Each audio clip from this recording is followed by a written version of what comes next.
Hi, this is Timothy Zahn, author of Thrawn, and you're listening to Star Wars Reactions.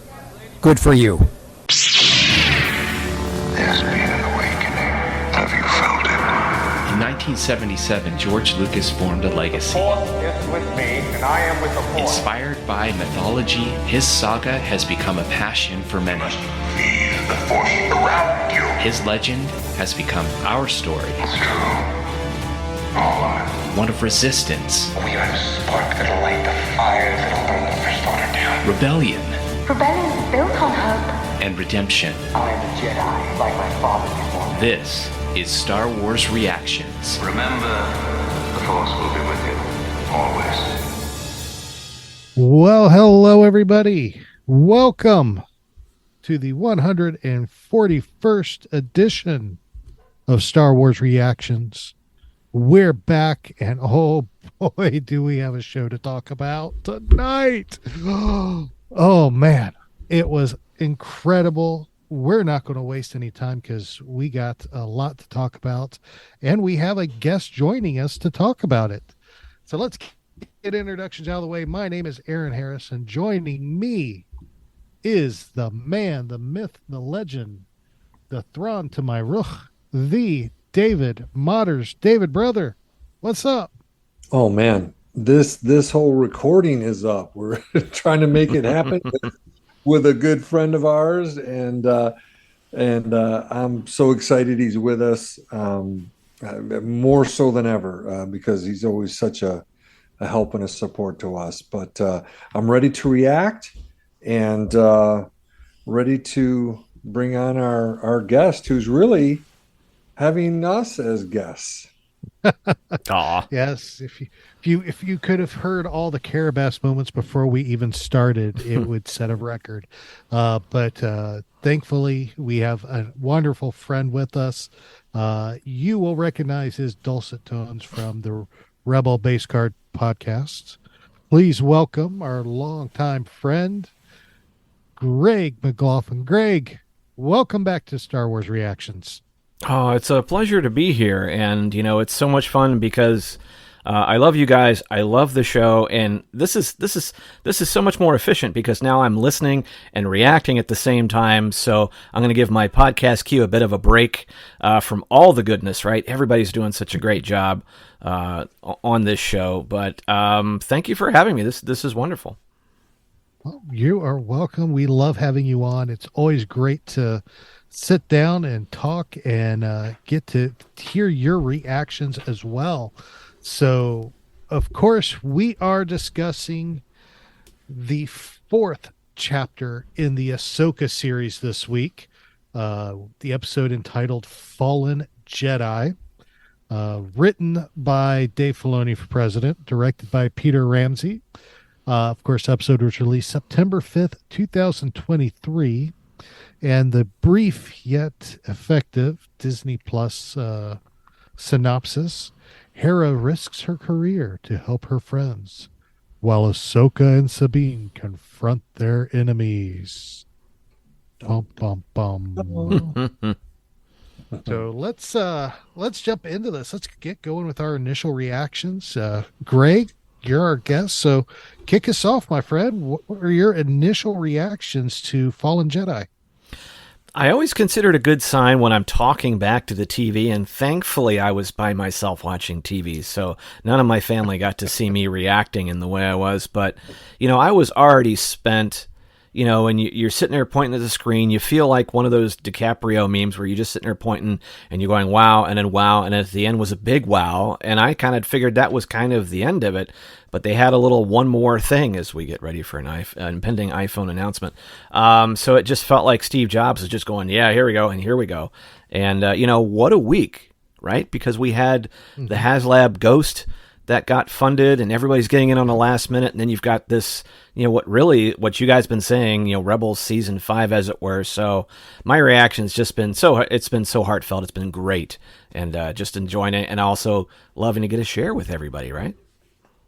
Oh, yes, absolutely. It has been absolutely fabulous. This show has been absolutely incredible. And I really have to say, I think this episode really spurred that final drive on the HasLab, because we got to see the Ghost in action somewhat. And I think that truly got the ball rolling and pushed it to that, what it ended up at over 20,000. Was final at 21,000. It ended up at, I'd have to pull it up and look, but it was phenomenal to see that take place.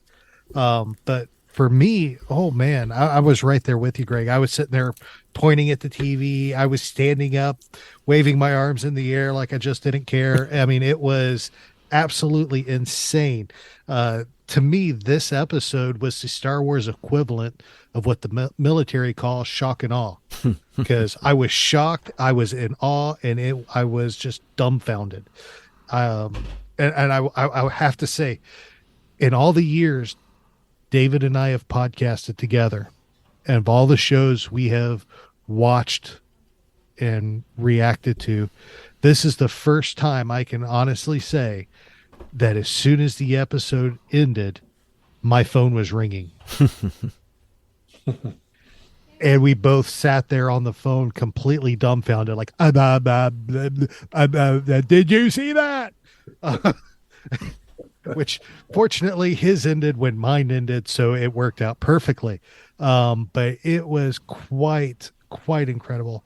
I gotta say, and I didn't think this would happen, but really I am loving Baylon Skoll. Baylon Skoll has just been an absolute fabulous character. I am loving every minute this guy is on screen, and it kills me on the inside to know that we're not going to see him past this, because of course Ray Stevenson passing. But man, he's just done an incredible job of making me love him very easily too. So absolutely incredible. We got the freaking ghosts. We got Sabine in her armor finally. We got Hera at the helm of the freaking ghost. I mean, it was just stunning. World between world wackiness. I mean, it was just gorgeous. David, brother, tell me about it. Well, it is. I just like we were saying there. I think you and I finished this episode at literally the exact same time, because I went to pick up my phone, to call you, and I picked it up, and your text came through, and then I just called, and we're just trying to form a sentence to speak, and that's a good sign, right? I couldn't even say Carabast at that moment, but it was so packed with, the Jedi, fallen Jedi, lightsabers, Night Sisters, Mandalorian goodness. I couldn't believe it. Did I mention the World Between Worlds in live action? Did I mention Ahsoka in the World Between Worlds? Did I mention Anakin Skywalker in the World Between Worlds? Hearing his voice, hearing him say snips was so emotionally powerful and nostalgic.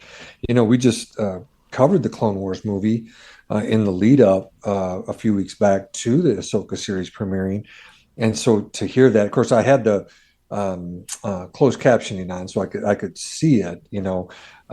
If you watched it without that, you might not have picked up the snips, but if you had it loud enough, probably did. But and I teared up, when I heard that, and just the nostalgia and the history and just their relationship and everything that's going on between them just had me going.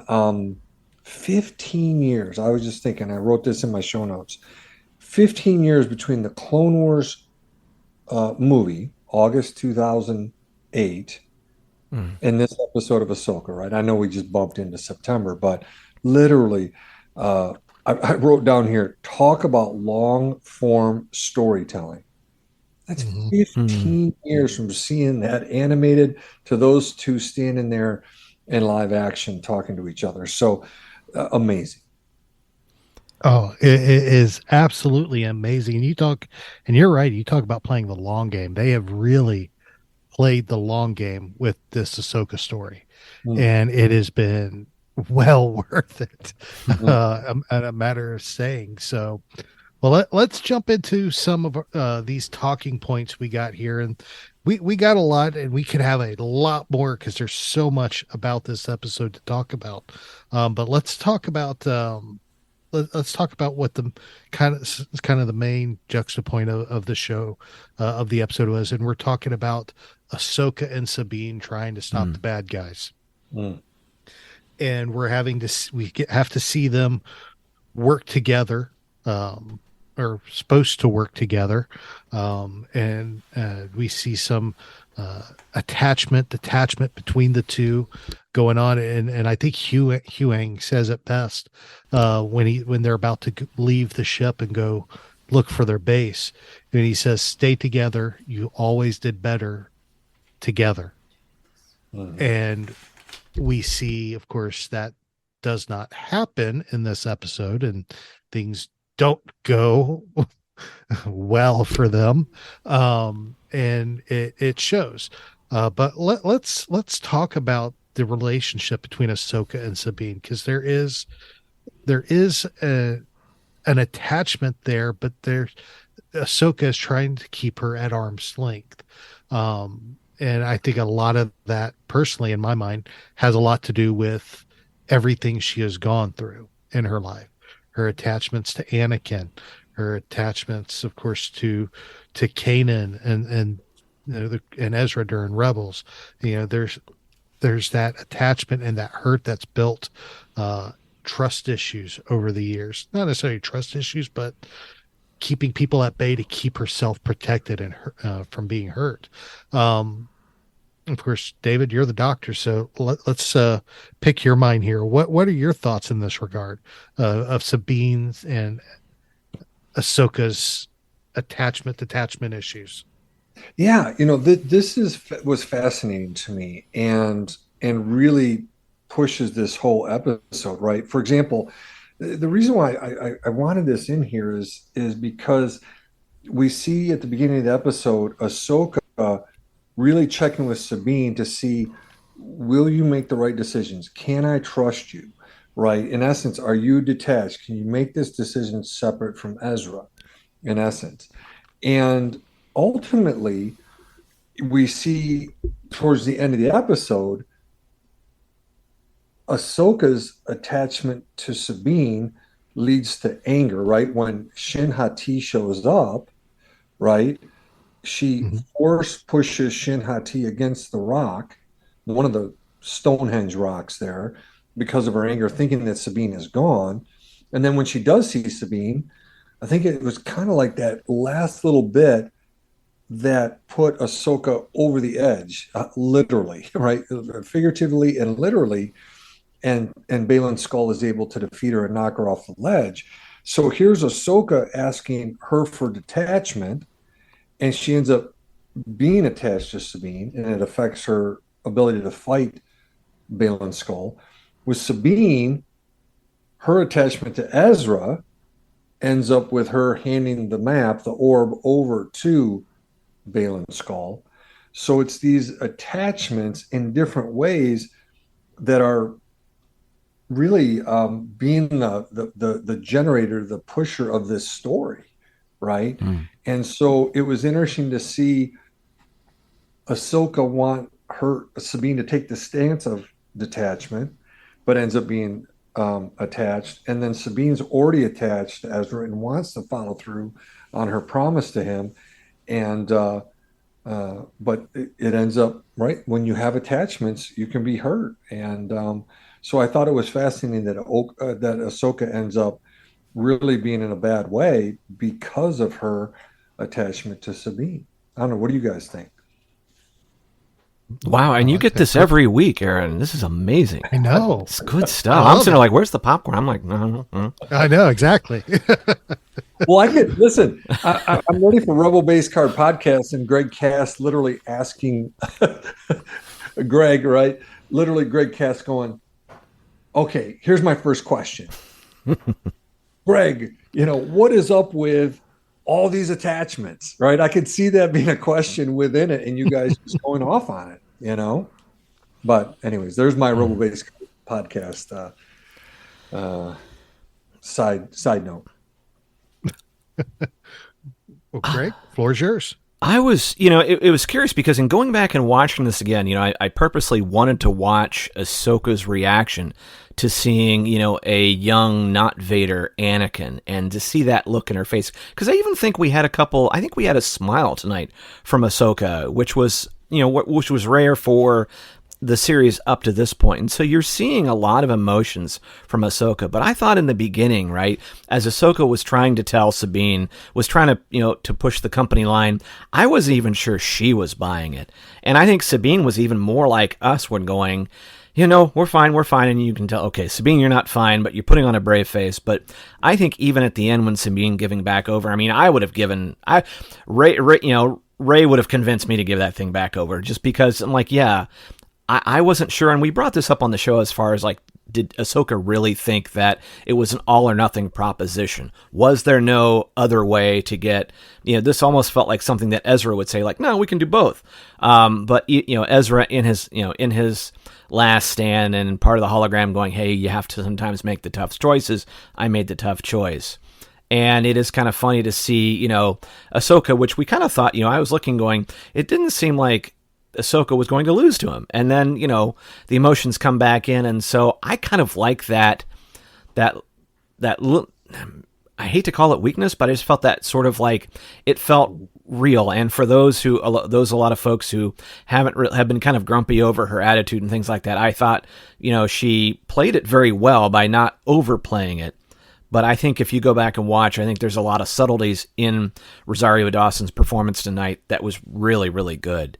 And so, yeah, it was heart-wrenching, but I felt it was real. I didn't feel that people were going to, Captain America it just for that sake, right? I felt that people were making decisions, and maybe it wasn't the best decision, but it really felt like that's what they believed in at the time, and that's what I appreciated from their interchange together and from the episode. Very good. Very good. Very good. I love that. It's very complicated watching these two go at it and see how things progress, because Ahsoka has her hurts, but Sabine has her hurts as well. She has her she's missing her best friend Ezra being missing, someone who's like a brother to her, who she grew up with, fighting the Empire, to have him just vanish. And that's her goal, is to get him back. And it brings me to Baylon Skoll at this point, because Baylon Skoll manipulated her in the absolute greatest way he possibly could. He has his lightsaber in hand. She's got a blaster to the map. And he literally, you see him just close his eyes and focus through the Force, in just a pure moment of peace. And then he activates his lightsaber, puts it up, and he goes and begins to talk to her about Ezra, and about finding Ezra, and about how he will help her find Ezra, and basically plays on her emotions and everything, and makes the promise to take her to Ezra. At which point she breaks down and ends up making the decision and giving him the map that they were trying to keep from him. and she, of course, then is taken into custody at that point. And I thought what really blew me away was when Shan Hati goes to try to force choke her, and Baylon tells her, no, I made her a promise and I'm going to keep it. So there's, I sense conflict in him. And I wanted to get your thoughts on him, because he manipulated her like Palpatine manipulated Anakin, but yet there's something in him that I don't feel is completely dark side, and it blows my mind. Greg, what are your thoughts, brother? You hit it right on the nose, and it's something that once again, Ray's just been killing it. I don't think I gave Baylon too much thought, because we're surrounded by all this, like, the eye candy, the Rebels eye candy, right? All these great characters, they're coming into their own. You're like, as soon as you kind of get over, like, oh yeah, that's totally that person or that person. Was there any room left on our plates for new characters? And I would say resoundingly yes, because his part is just so well written, and I do feel the conflict. I feel regret. He obviously did what he had to do to survive Order 66 and live and thrive, I guess, is that question, where everybody else. And, this is not just a Padawan. This was a Jedi Knight. Now, maybe he was down the ladder, maybe a couple rungs down on the ladder, because, Ahsoka does get a pretty sick burn going, Anakin never mentioned you.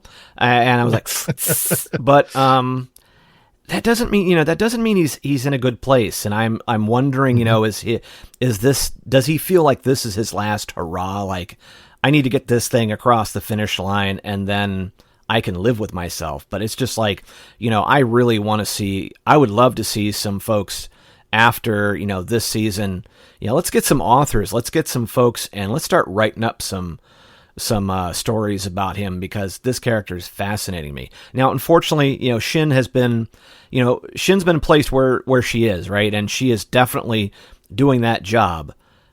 You kind of hope that there's a little more to her as well, but she's been killing it. But yeah, he's benefited from a lot of good lines, and I like that. Like, he didn't have. He's like, no, I made that promise, and there's just that tinge, right? I'd be curious. I can't wait to hear the other David's reaction on this, because his profile would be fascinating to hear. Oh yeah. Yeah, I just to piggyback off Greg, when he's talking, it's always I can hear who's the bad guy in Incredibles when he says, bad guy's monologue, and you monologue too long. You got a monologue. I can see the character with the red hair, and it's Syndrome, yes.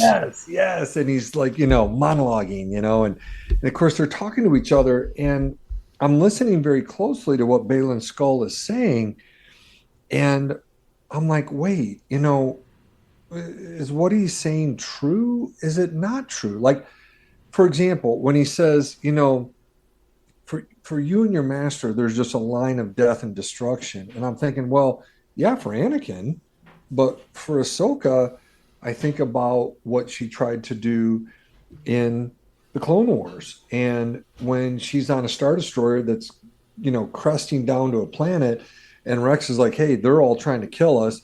And she says, Rex, I can't do it. I can't shoot them. I can't kill them. And she doesn't.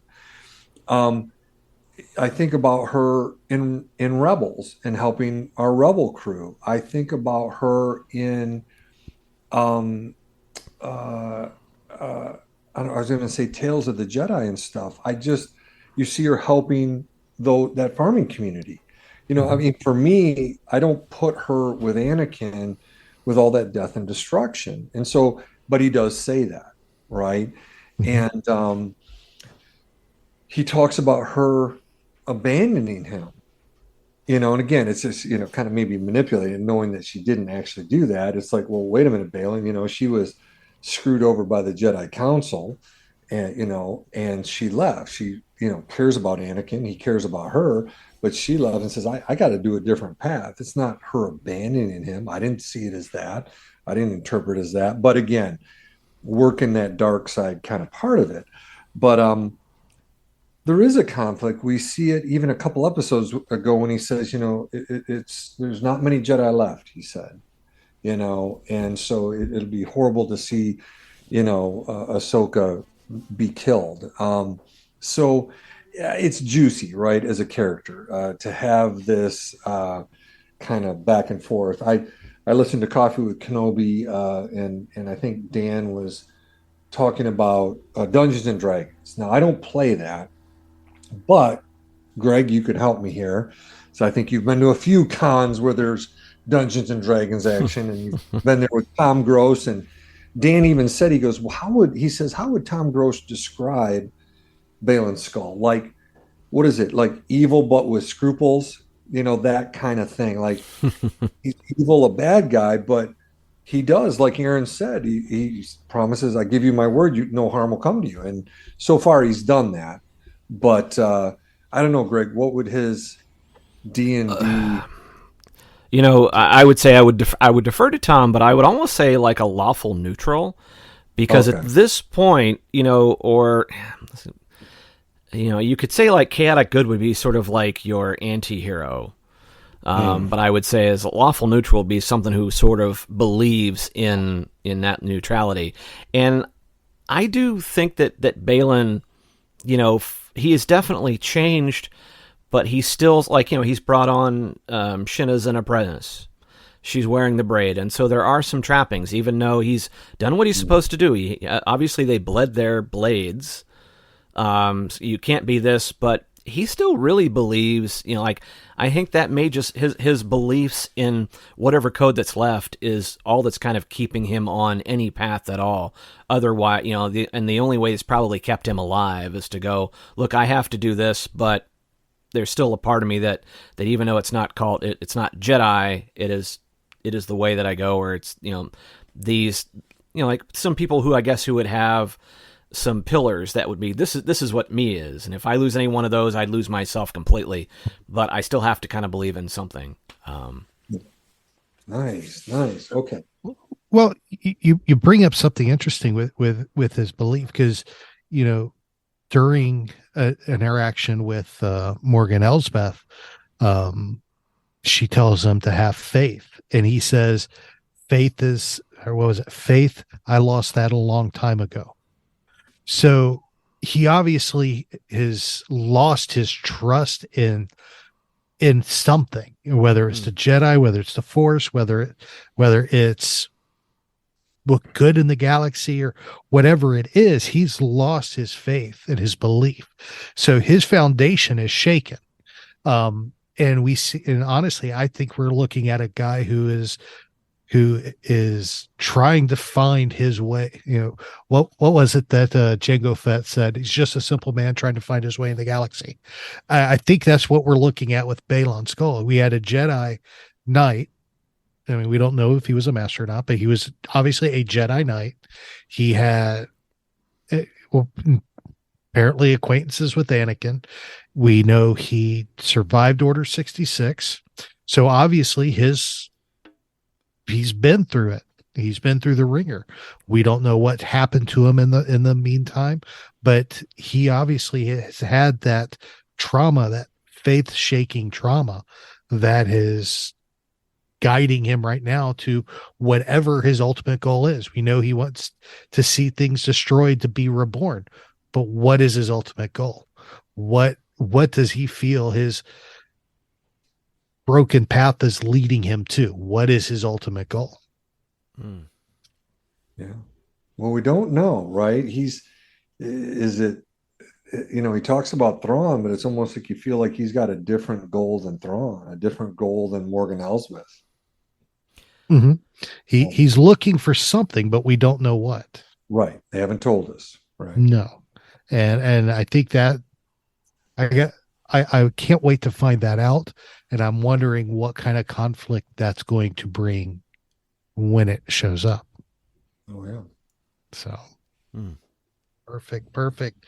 Well, we see a lot of happening here. We're going to keep marching on and moving. Let's talk about I know we got a big discussion to talk about with Ahsoka, but we'll get to that in a few moments. We know, of course, we've the Ghost. Hera is dealing with everything with the new. We dealt with the New Republic last time, where they told her basically, out of sight, out of mind, basically. Kaz's dad being a jerk, but that's a different story for another time. But Hera, of course, we see her basically up and leaving Home One in the Ghost. Fabulous. Which was incredible to see. With, of course, Jason, her son, at her side, and Chopper riding in the back. And incredible to see them in the cockpit of the Ghost, live action. Oh my gosh, I got goosebumps, chills. I got so excited. and was wondering if they're bringing that to a celebration I can go board. That would be a great photo opportunity. Anyway, besides the point, then we see them take off, and then of course they're flanked by a series of X-wings, a squad of X-wings, and of course we find out that they're not there to turn her around, they're going with her. And I love it too, because we had the return of everybody's favorite X-wing pilot. No, not Wolf, not Dave Filoni's character, but we got oh my gosh, I just blanked his name. Carson Teva. Carson Teva, thank you. Oh my gosh, I can't believe I just blanked his name. Carson Teva back, which was awesome to see him again. And I will say, when they started cutting to all the X-wings, when I saw Carson, I kind of was hoping we'd see Zeb again. But after seeing what happens to all that squad of X-wings, I'm glad we did not see Zeb again. Doesn't mean we won't see him later on, and I love the fact that Carson calls her Phoenix Leader,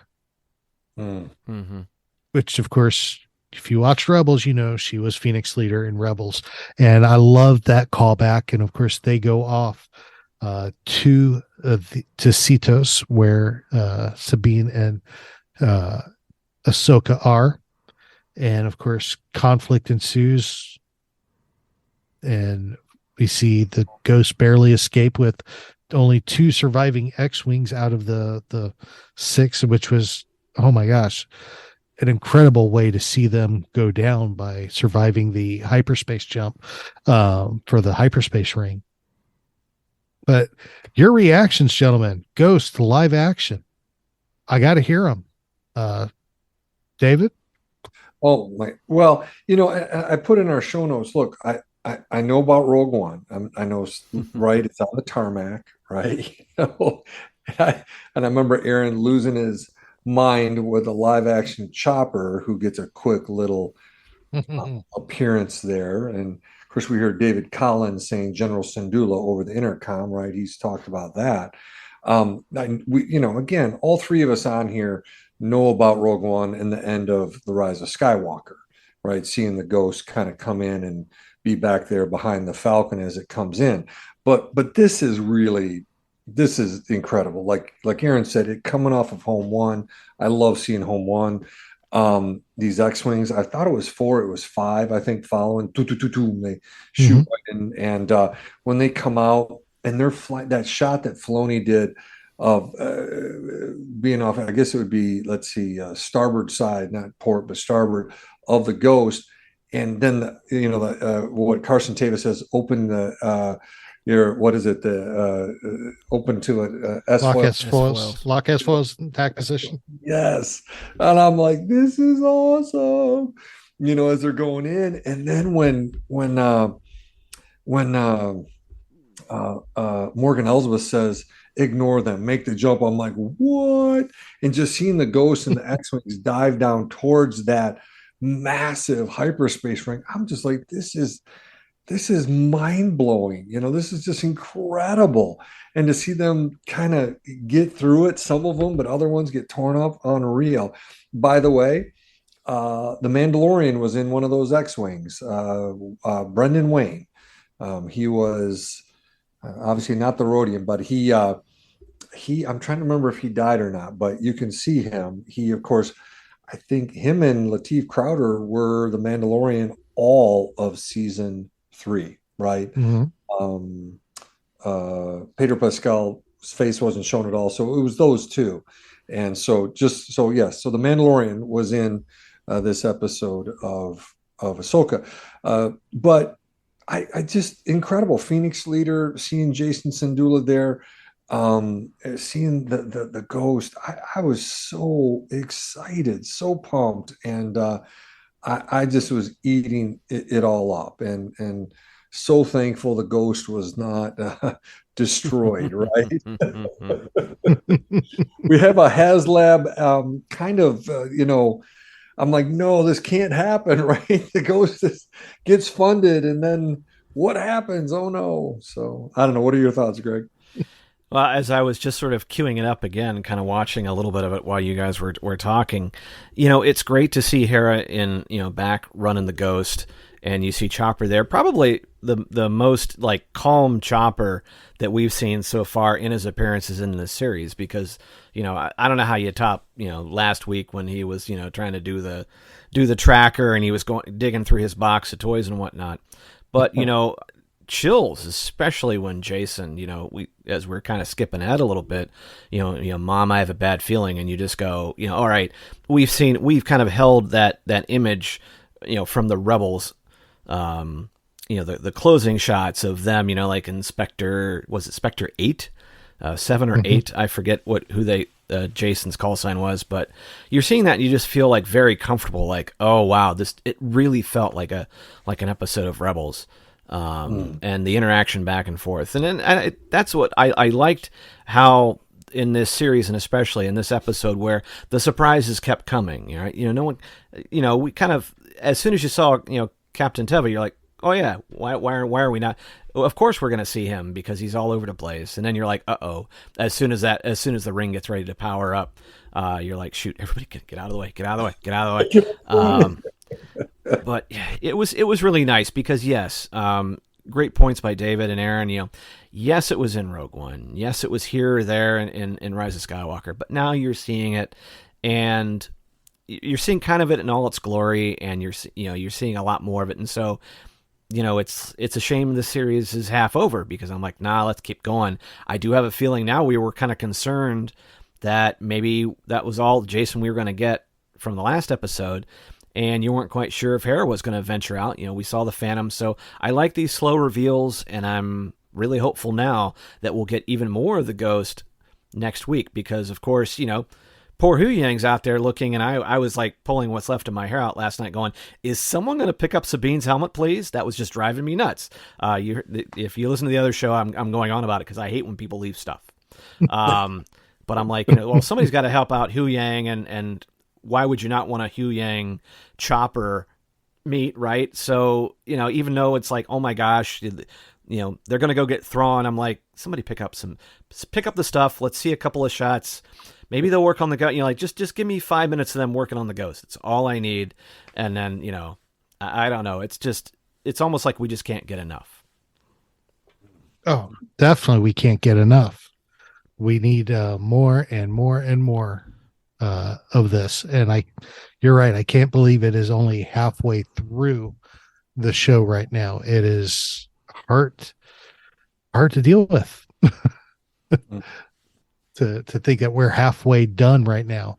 So it'll be interesting to see where it goes from here, because there's going to be so much to do. Well, we still got a lot to talk about. So what we're going to do, we're going to take a quick break, and when we come back, we got probably the biggest surprises of the show. Hang with us. We will be right back. Welcome back, everybody. David and Aaron here with our pal Greg. Hello. And we are discussing the latest episode of Ahsoka, entitled Fallen Jedi. And we've had a great discussion so far, but I got a feeling it's going to go crazy now, because let us talk about Ahsoka Tano and what happens to her when she is defeated by Baylon Skoll. Of course, Baylon defeats her and knocks her over the cliff into the rocks and water below. And we never see her hit, but we know that's where she went.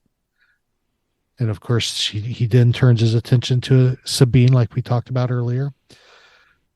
But then we see Ahsoka just lying there, what appears to be water, but she's laying on top of it.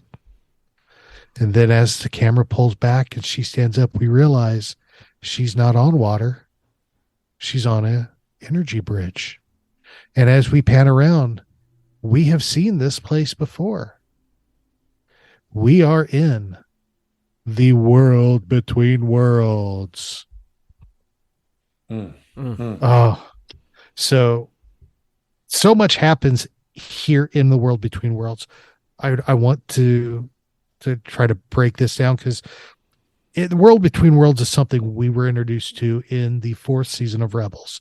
And it's actually where Ezra ended up pulling Ahsoka out of her fight with Darth Vader, and essentially saving her life, and what set her up to be in the role she's in now. So it is outside of time and space, but accesses all points in time. And so I know it was confusing when it was first introduced, and still for a lot of people, it's a hard thing to put your mind around. And Dave Filoni, I love how he worded it. This was back when it premiered in Rebels, and he's like, it's not about time travel. The World Between Worlds is not about time travel. It's this place outside of time, essentially. He did it very eloquently. I'm not even going to try to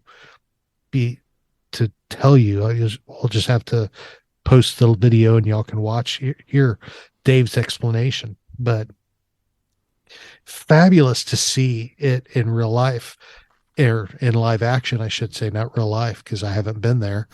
Although it'd be really cool to be there, be popping my head through little portals going, oh, that's the Death Star. Just little things like that.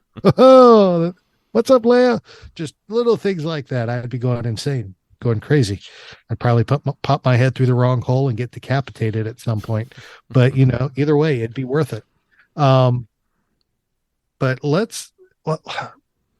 want to hear from y'all on y'all's thoughts on bringing the World Between Worlds into play in Ahsoka, because it was controversial. It was a controversial concept when it was introduced in Rebels, but still, if you look at it now, it's some of the highest rated episodes of Rebels, some of the most popular episodes. So let's get your thoughts. Greg, we'll start with you, brother. What World Between Worlds? What do you think?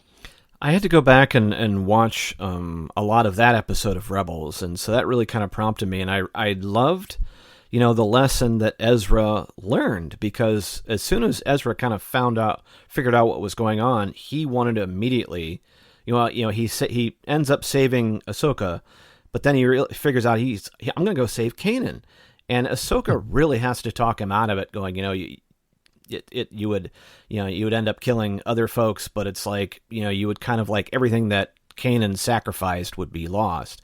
And he does kind of, realize, and I think it was an important lesson for him. But, in seeing the World Between Worlds done this way, and we were kind of chatting this on the show about, yes, folks who have seen Rebels will understand what that is.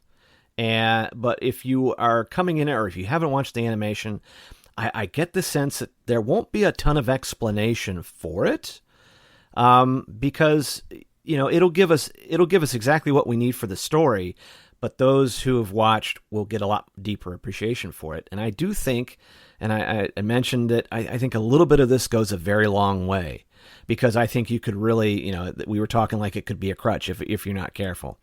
But I love the depiction of it, because as I was queuing it up, and the small waves that are underneath Ahsoka as her physical presence there, and as she's walking along, you remember, like, every time they took a step, you'd see that little bit of that ring that goes underneath.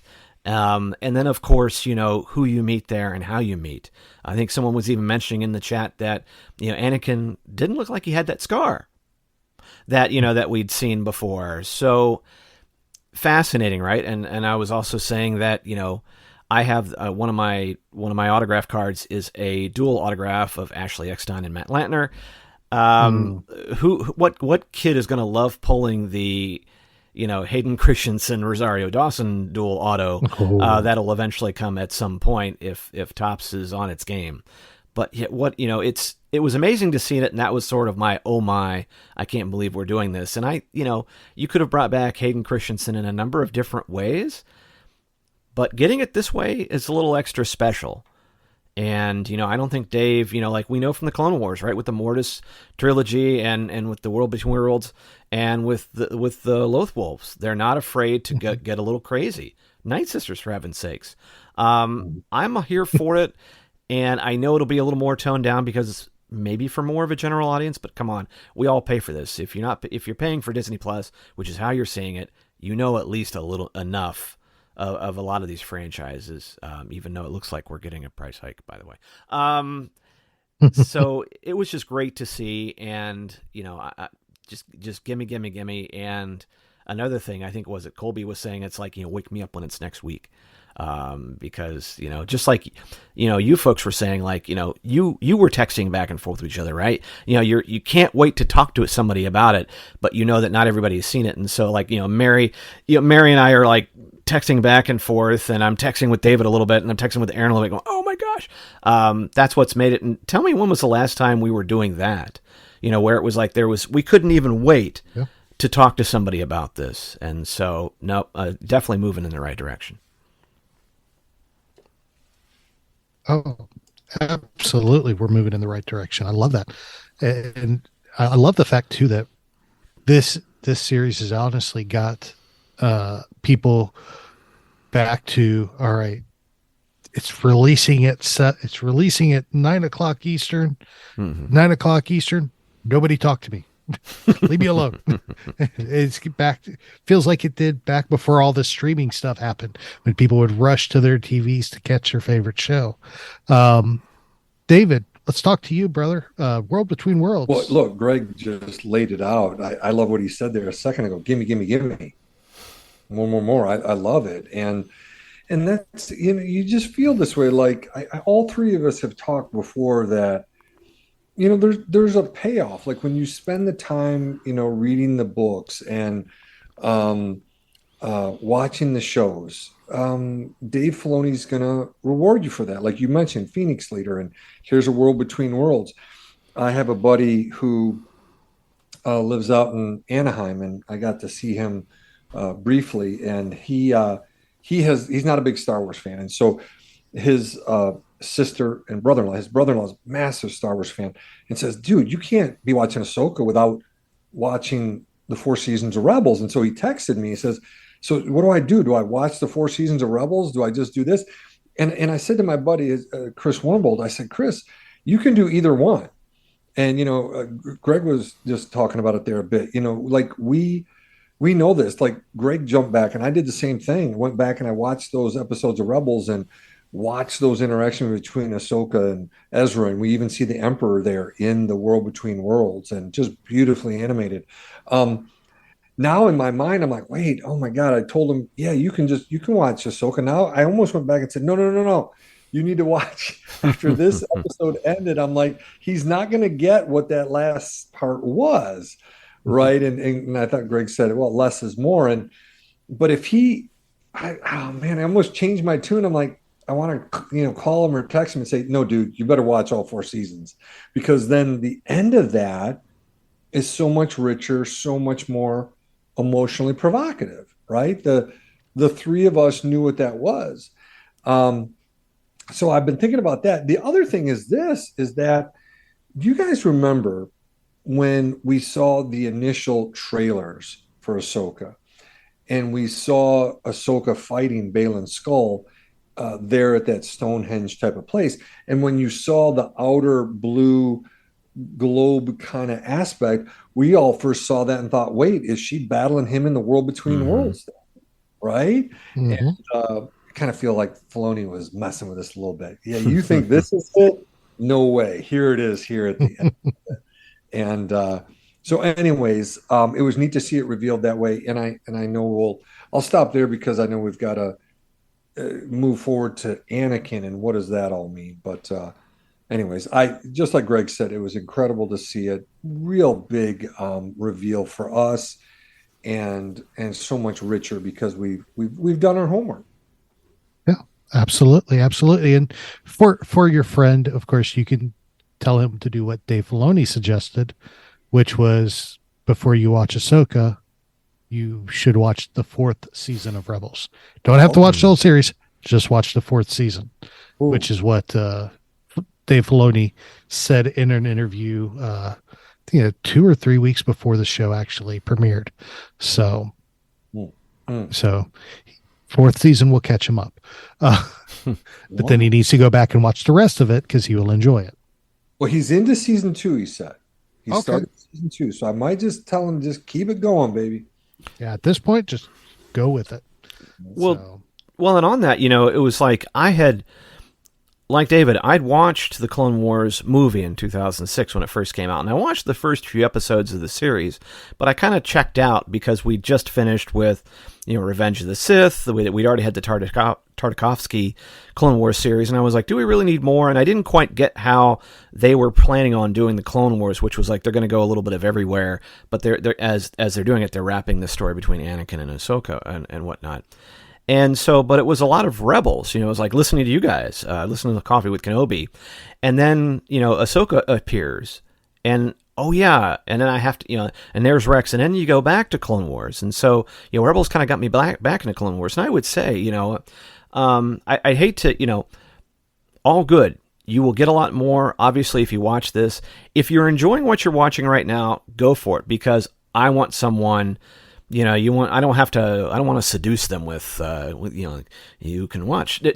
Enjoy what you want to. If you want to go back, now you could say, hey, if they want to come back willingly, right, and go, what should I watch? I'd go.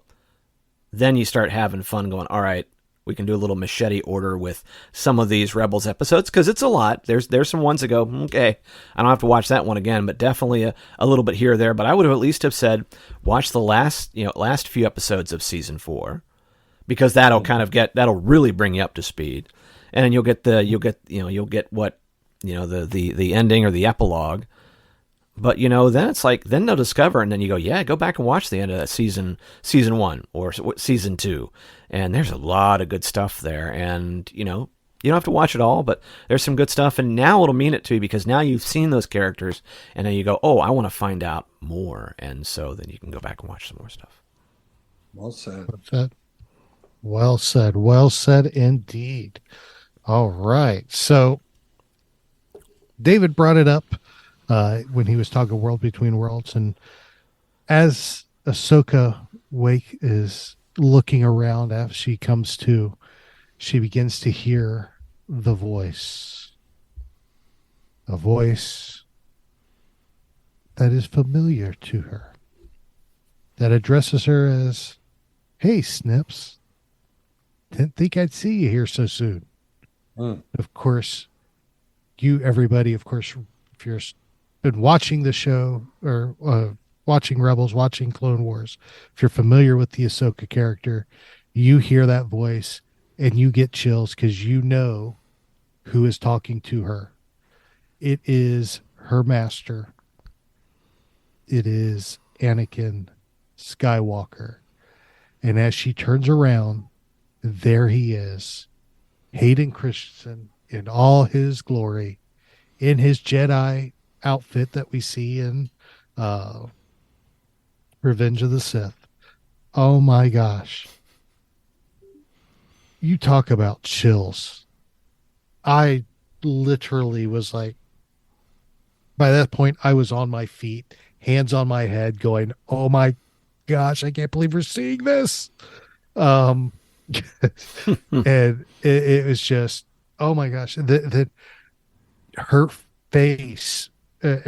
Rosario Dawson played this perfectly because when she woke up, you could see she recognized where she was. She was confused. She had a very serious, but when she turned around and saw Anakin, you see a smile break out on her face. You see almost joy at that point, a confusion, but joy. And as she just looks at him and goes, Anakin. And it's just, oh my gosh. Oh, perfect.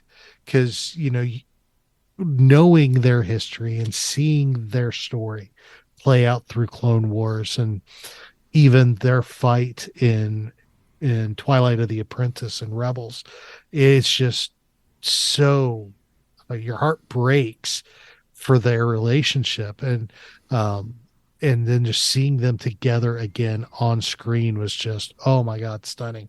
So David, talk to me about Anakin.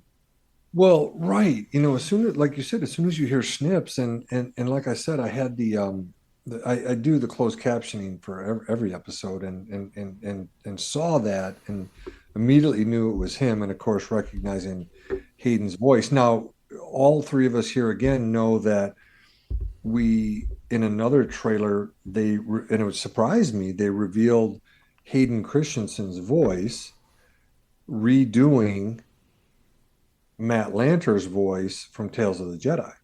Mm-hmm. Right? It's him in that training montage that we all saw from Tales of the Jedi, and it's Hayden Christensen saying it. Now, even though we heard that, we didn't know for sure if we would physically see him. We pretty much knew we would hear him, right? Because of that. I think pretty much because we heard his voice in that trailer, but to see him, it was incredible. And he's smiling, and his face looks so warm and inviting. Now, you heard Greg say a few minutes ago, does he have the scar on there? I don't have high definition. I have a really nice TV, but I can't quite see. But I do know this. And I texted this to Dan and Aaron. I should have texted you this, Greg. Maybe you and Greg Cass talked about this, but the second time I watched it, I'm like, wait a minute. That's not the Skywalker saber on his side. That is the Vader lightsaber connected to his hip. Okay. And, so here I am. Here's the next thing. Because I had the closed captioning on, you go from Ahsoka, just like Aaron said, Ahsoka turning around, and I like how Aaron said it: confusion, but then joy, right? And then again, you see the Vader lightsaber very clearly there, hanging from his belt, and then when it cuts off of both Anakin and Ahsoka, at the bottom of my screen, in the closed captioning. Of course, you don't need it, but you guys heard it, Vader's theme, right? The episode ends dun dun dun. It's the Imperial March, Vader's theme, and I'm like, wait, what? Am I supposed to be not happy and in tears? Am I supposed to be like, oh no, is this, who is this in there? Is it really Anakin? Is it? It just leaves open a whole bunch of stuff. So I don't. Dave Filoni is messing with me, and I think he's having a good time with it, because all three of us know dang well Filoni's looking at every frame of this, and he's like, let me put this here, let me put this here. And so for him to put Vader's lightsaber on him, not the Skywalker lightsaber, I'm really nervous going into next week. And holy mackerel, they're putting it on the big screen. And I what does that even mean, that you're putting it on the big screen? In fact, I heard Ross Hollman talking about how he was trying to get Greg McLaughlin to see episode 5 on the big screen in Chicago. So anyway, I was just talking to Aaron before we got Greg on. I'm like, dude, we got to go to Orlando, but the tickets are gone. So, but anyways, so much to talk about there. I wanted to lay that out there for you guys and just say, what do you guys think?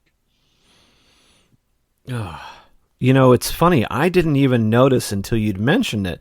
And I was like trying to get that scene queued up and paused, and I hadn't caught the lightsaber at all. That's such a great catch. Vader's theme, right, does sort of like, as soon as you kind of get the feels and you see Ahsoka kind of react, and all of a sudden you're like, uh-oh. And then you start to, then your imagination kind of takes it going, all right, what are they doing here? What's he doing here? What's this form of him doing here? And you're just like, oh my goodness, as we have a plane go by. We live near a small airport. But yeah, it's, I think it's, we go back to Ahsoka's reaction. Rosario just does such a great job of, how could you not react that way? I think it's just so genuine. And then, of course, it doesn't appear he is what he seems, but we're all like, doesn't matter, man. Just keep going. It's Hayden Christensen. He's back, and it's great. And, you know, some people were kind of knocking a bit on the de-aging, but I'm like, I don't care. I'm like, this is just too good, man. It's just, it is what it is, but I'm like, I'd rather have it than not have it. That's for darn sure. But yeah, just all the feels, but just so many conflicting feels. And it's, Dave's doing a nice number on us, and I'm there for the ride. Like you said, there was a theater in our area, that Village Crossing, I think, that was doing the movie, but by the time I found the link to it, yeah, it was already like wait list, and you're going, never mind, no one's not going to show up for this one, so I'll be fine. But I want to go back just to a point you had said, Aaron, about the fact that they moved this from Wednesday, whenever somebody wakes up, to a dedicated set time where everybody can kind of view together. I think that's what's kind of made this so special, because now a good chunk of us are seeing it at the same time. And I think that that's going to be for those of us, or for those folks who can't make it to see it in person, and what would be an amazing experience. I hope we get a chance to hear some great stories, maybe some TikToks or reels on what it was like to be there, maybe from folks who are in the podcasting community. But I can tell you, it's so nice to be able to go through these moments knowing that some people have already been watching, and they're just as floored as me, and they just can't wait to listen and hear and react. And that's what makes a moment like that. You think about how many times do we get these kind of surprises and reveals that aren't spoilers, that you just go, oh my gosh, that just happened. And so I'm just fortunate. We're very blessed that we get these. And, how many more would we even have in this series? Maybe Zeb, maybe some other things, maybe whatever's coming next. But, no spoilers, please, folks. Come on, let us have this. This is good stuff. Oh, absolutely. Definitely agree.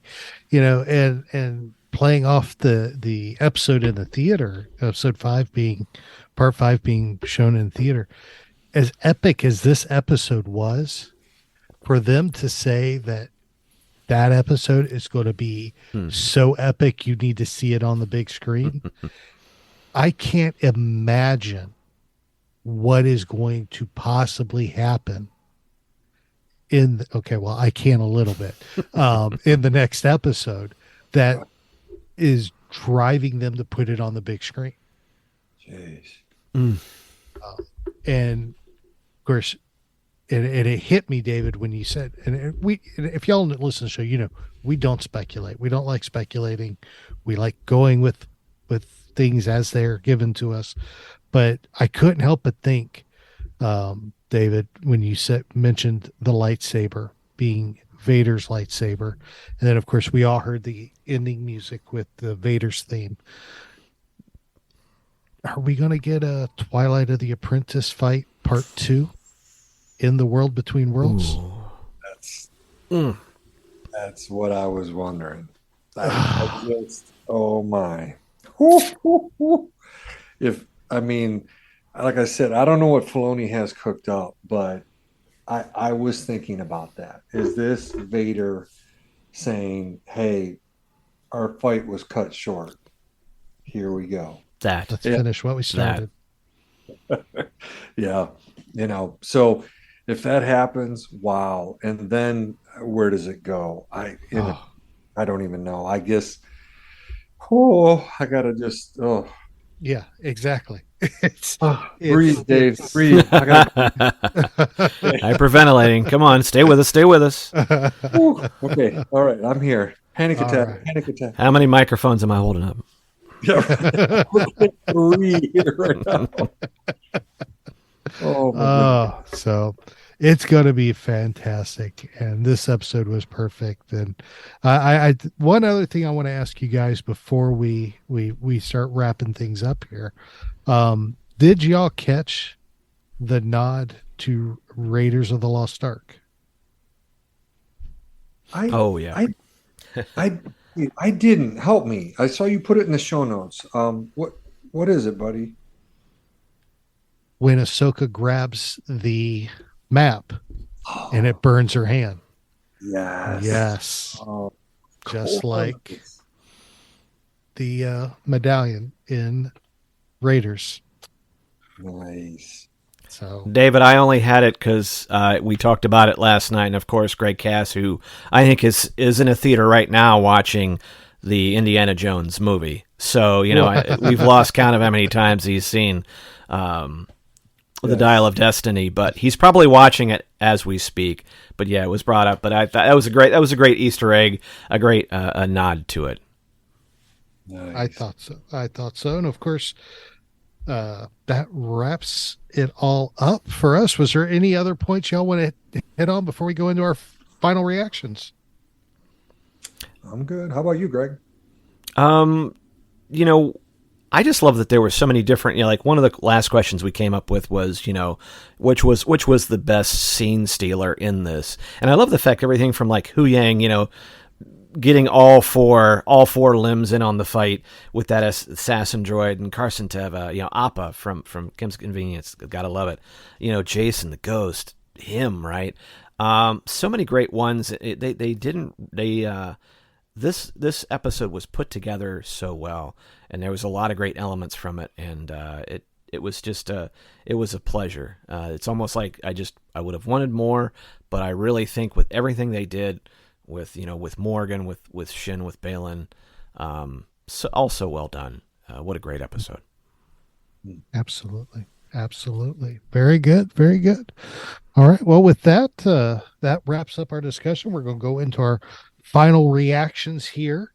For me, I gotta say, best episode of the series to date. Depending on what happens next week, this very well could be best episode of the series for me. We'll have to see what happens. Kevin Kiner, dude, killed the soundtrack as he does with everything he composes. Action was incredible. The story was fantastic. We're halfway through. We're 4 episodes in, and I can honestly say this is the best live action series Disney has done to date.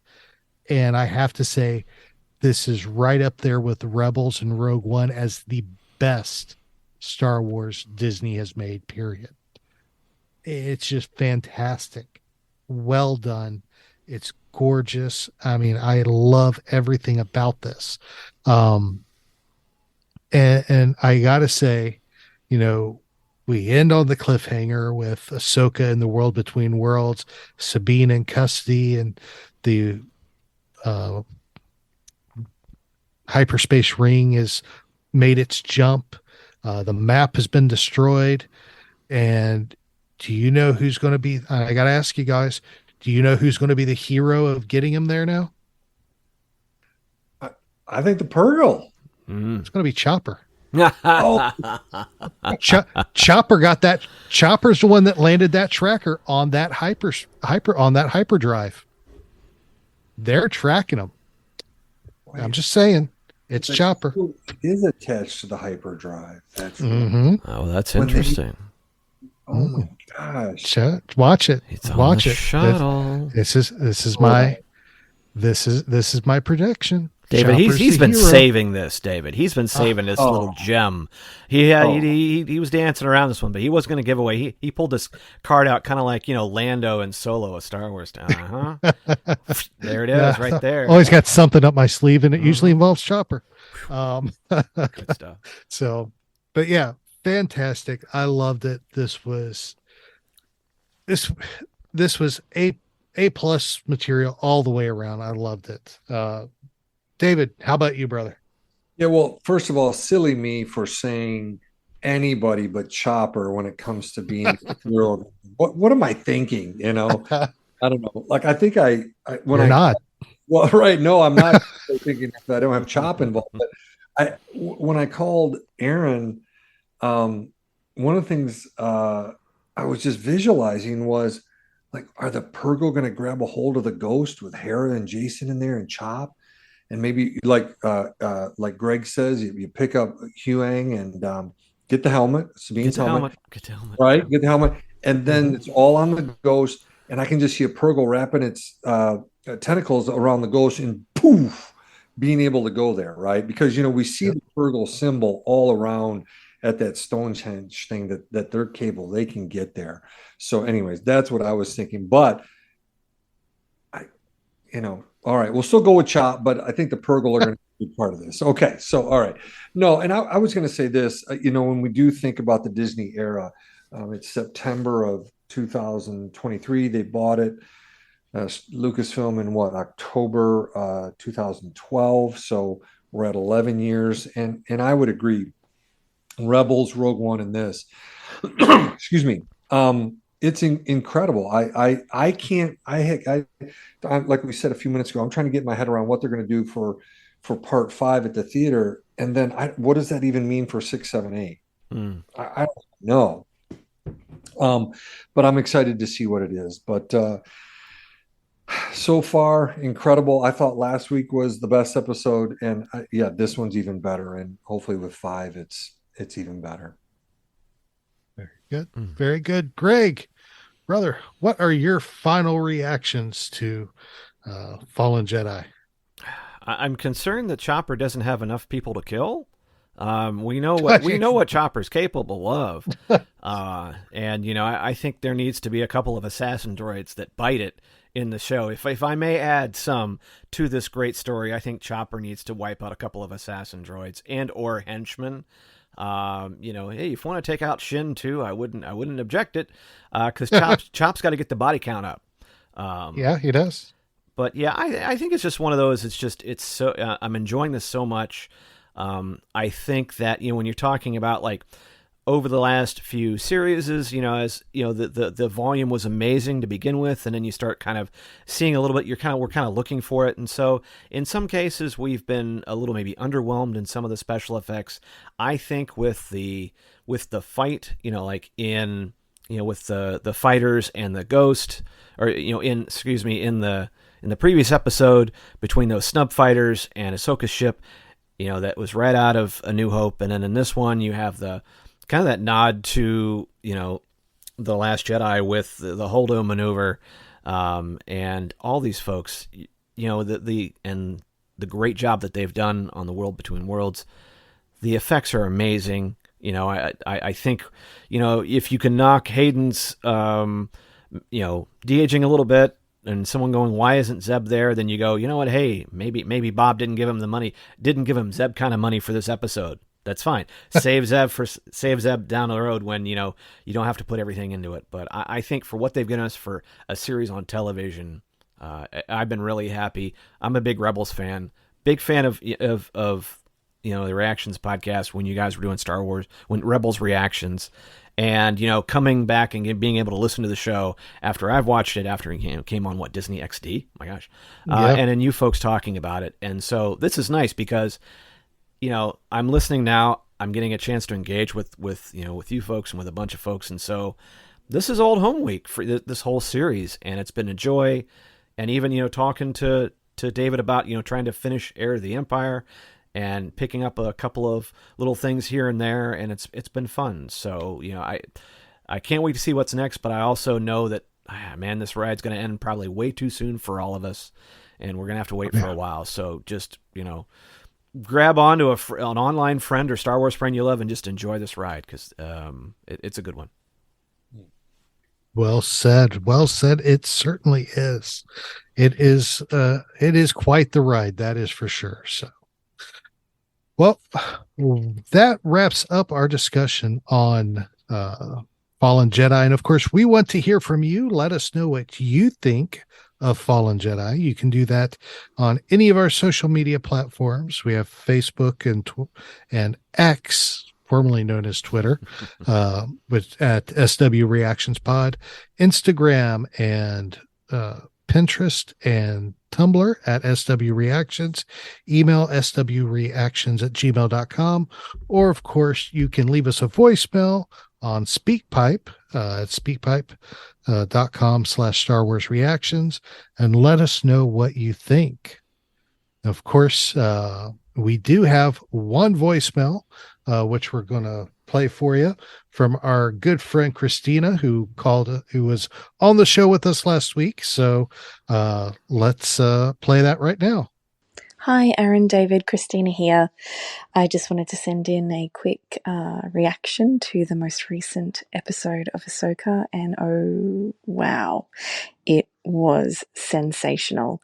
I think this show is just going from strength to strength. I was on the edge of my seat the entire episode, and oh, wow, that final scene. I cannot wait to hear what you guys have to say about that. My quick thoughts about that scene are around the imagery of Ahsoka kind of lying on that starlight background, which immediately I knew was going to be the world between worlds. But it also brought to mind a little bit of Gandalf's fall in The Lord of the Rings after his fight with the Balrog, and then his return as Gandalf the White. And we all know that Dave Filoni loves Lord of the Rings and takes inspiration from Lord of the Rings. So that could certainly be an interesting concept. But oh my, I had tears in my eyes when Anakin turned up. Hello, Snips. Oh my gosh. There we go. Thank you, Christina. We appreciate you leaving that voicemail. We always love hearing from you. Quite awesome to hear your thoughts there. It was an incredible episode indeed. So let's go, David. I understand you have your psychology corner ready, my friend. I do. Greg, we got you here, man, and you can hear it firsthand live. There we go. Yeah. So again, over the last 2 weeks, in my last two psychology corners, I asked our listeners some very difficult questions, and I haven't answered them. The reason I haven't done that is because again, I've really wanted to place our listeners into grad school, so to speak, and have them think for themselves and to not have difficult questions immediately answered for them. Like I've said, my professors would consistently do this, ask us difficult questions, let us struggle with it, have cognitive dissonance, cognitive discomfort, think about them ourselves, try to answer them ourselves, and not do it for us. And so, what are the questions that I've asked? I have asked, A, why were you born? Right. And also, I've asked via this scenario, and the scenario I gave last week was you, the listener, you're in my office meeting with parents who've just lost a child, okay, of any age, child, adolescent, or adult. They look at you and they say that their son or daughter is dead, and because of that, they now both want to die. What do you say to them? Okay. So again, why were you born? What do you say to parents that have experienced this? Do you talk to them about the meaning of their child's life? Do you talk to them about the meaning of their own lives? And these are, again, the biggest questions on the planet. And so let's go to some possible answers. I've kind of, I've said it, I've channeled my inner Sigmund Freud and kind of left the pregnant pause out there and not answered these questions. I've just tried to get our listeners to think about them over the last couple of weeks. And then tonight, start the process of potentially answering them. So here's some possible answers. Dr. Sigmund Freud, who his theoretical orientation was psychoanalytic theory, he said that the meaning of life is to seek pleasure. Okay. Now, everyone knows Freud is famous for focusing on sex. His theory of development was, he labeled them psychosexual stages. Later on, Erik Erikson came along, relabeled them psychosocial stages, and covered the entire lifespan. But Freud felt that the meaning of life is to seek pleasure. Now, a contemporary of Freud's and also of Dr. Viktor Frankl, who I'm going to mention in a second, Dr. Alfred Adler stated that the main drive is to seek power. Okay. Now, in previous episodes, our listeners have heard me talk a bit about Dr. Frankl. I finally read his book. I'm very upset at myself for not reading it 15 to 20 years ago. Finally did this past spring. After that, and you heard Greg mention it, I knew I needed to read Heir to the Empire for the first time ever. And I know Greg's in it right now, and I just love the heck out of it. But I got through Viktor Frankl's book, Man's Search for Meaning. In his book, he says that the greatest task or the meaning of your life is to find that meaning. Find the meaning in your life, not pleasure, not power, but what is the meaning? All right. Now, let me go back and address pleasure and power for a second. I have to do this. And Aaron will probably remember this, and Greg might have heard me say this before, that, as Greg was growing up, Aaron, myself, anybody listening to this, Christina and Kendra down in Australia, we hear these sayings. Some are true, some are false. I've mentioned before on the podcast, here's a saying that's false. Blood is thicker than water. Well, sometimes, but I've met plenty of people over 31 years of therapy where they're like, no, my friends in college, my friends in high school, people I've met at work, these friends here in this community, they are nicer to me, David, than any of my family members were. And, it's sad, but it's true. And we know that blood isn't always thicker than water. Now, here's a saying that is true. An ounce of prevention is worth a pound of cure. Well, like I think about it, do we take care of ourselves, the three of us? Do we take care of our hearts? Do we eat well? Do we, do things to maintain relationships? Yeah, when an ounce of prevention is worth a pound of cure. Take care of our vehicles, right? Do oil changes. That is true. Now, why do I say this to you? Because going back to pleasure and power, one of my biggest challenges, and this is a tough one, whether you're a person of faith or not, there's a saying that I've heard many people say, and I'm like, oh, it's hard. But people say, David, stop talking all your stuff. Everything on this planet comes down to sex and money. Now, my female clients, I worked with thousands of females over the years. They're like, David, you need to add another one to everything comes down to sex and money, power. Right now, we just said Adler said, here's my female client saying it because they have dealt with the power differential on this planet since the beginning of time, before anybody listening to this or before Aaron and Greg and I were born. So those are big issues. Now, here's my thing, though.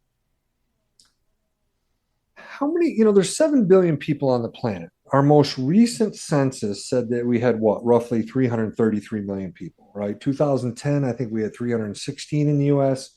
2020, I think it was roughly 333 million people. Are all of those people looking for pleasure? Well, a lot of people try to escape, get the dopamine shots with a number of different things, right? Different ways to escape. But how many people around the world, like there's 1 billion people in China. Are 100 million of them like in the government and in power? No. 900, no, there's what? How many people lead that government that are in power? The bulk of those billion people, they don't have power and they're not going to get it. Here in the US, I'm not in Congress. Do I have power? I have power to be in my office and help my clients. I can make a choice to be on here with you guys tonight because I love both of you. And I love talking the wars with you guys. But, I'm not constantly thinking about power and even pleasure. I mean, most of life, I know how to work hard. The three of us know how to do that. We're not always, drinking alcohol, having sex, and everything's the bulk of life is doing life, being married, doing stuff with our kids, etc.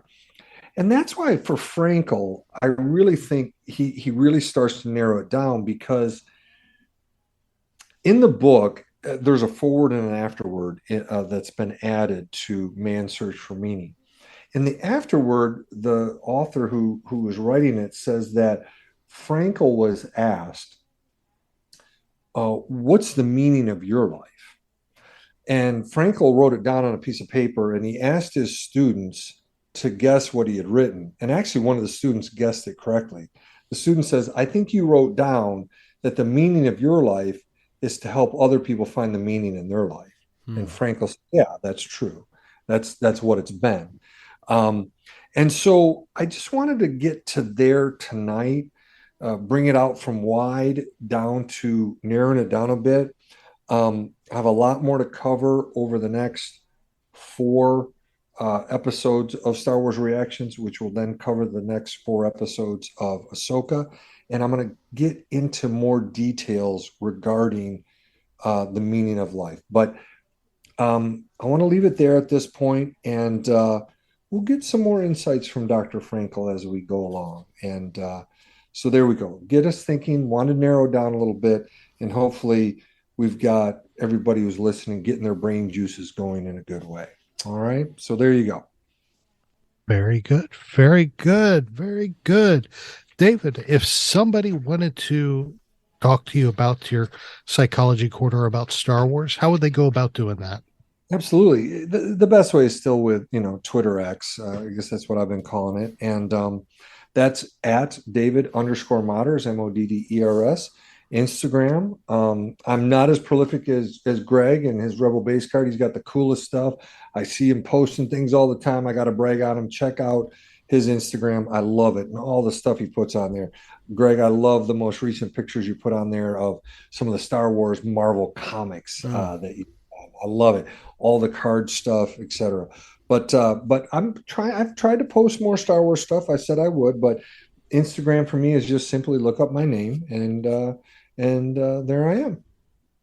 Very good. Very good. And of course, to connect with me, the best place is the app formerly known as Twitter, aka X. You can find me at TA Harris 121079.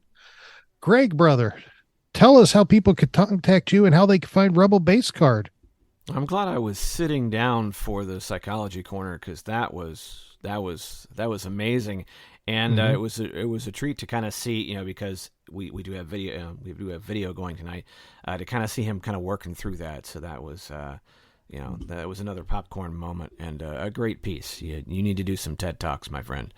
So that was some good stuff there. But and I appreciate the kind words and having me on tonight. It was a pleasure to be on.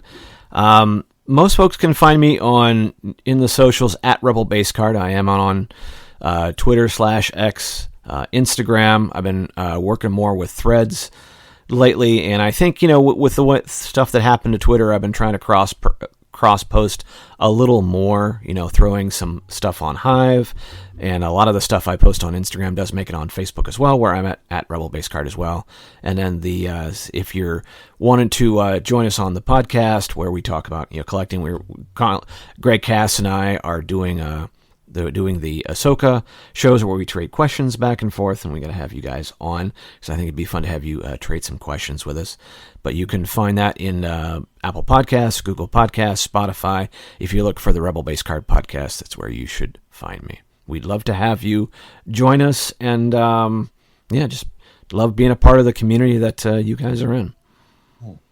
Wonderful, wonderful. It would be a blast to join y'all whenever you want us. Let us know. It would be exciting and fun to do. So, well, you know what what time it is then, don't you, David?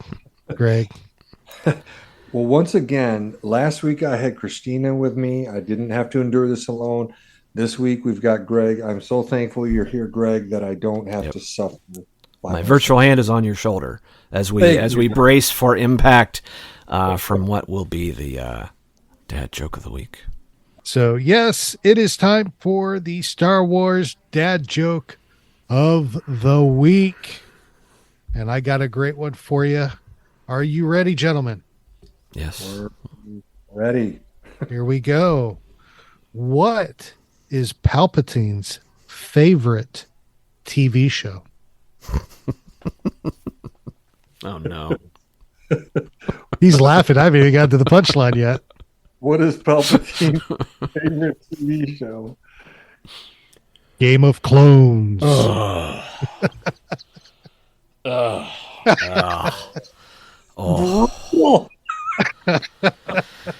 glad I was sitting down for that one. Oh, me too.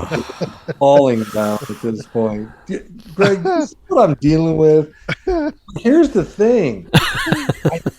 I think his dad joke of the week is more popular than my psychology corner. People, I'm telling you, he's getting mad feedback on these jokes. Love it. Heavy topics and the dad joke. I mean, you know, but these are the anchors of the Reactions, Star Wars Reactions podcast. And I would have it as a listener, as a subscriber.